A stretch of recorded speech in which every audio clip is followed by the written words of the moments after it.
everyone, my name is Ramir Abdul Basit. I'm an environmental science student from Tanzania, and here's my story.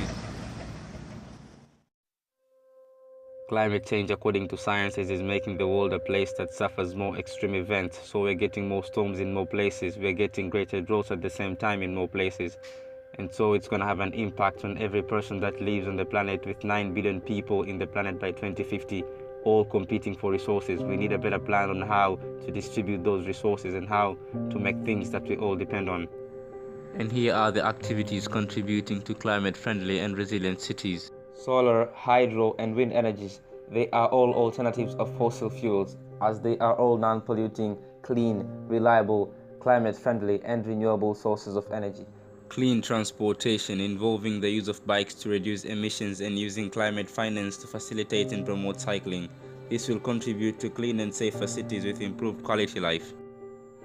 V-Bus Rapid Transit, the BRT system, can contribute to low fuel consumption and emission. These cleaner vehicles will help in lowering the concentration of ambient air pollution citywide.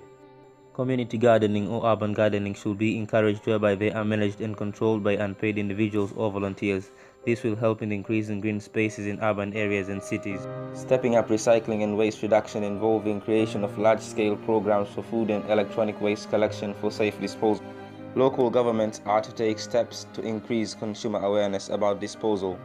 Also, investors can modify their portfolio exposure to different sectors, companies, or technologies by purchasing more bonds for green projects.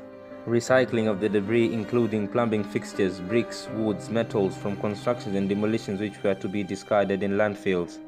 Greening of urban rooftops and green walls, whereby it will produce oxygen, absorption of air pollutants, reduction of water loss due to runoff.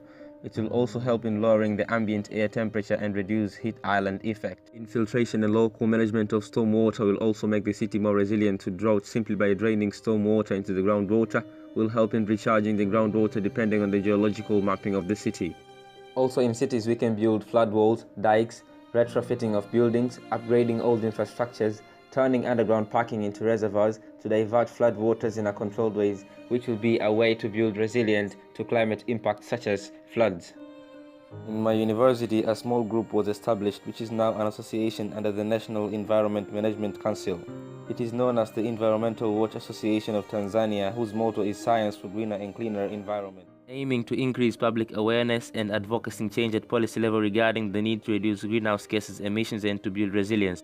Without forgetting the young generation, as we all know, educating the children, empowering them not only reduces vulnerability to climate risks, but it also contributes to resilient families, communities, and indeed leads to sustainable development.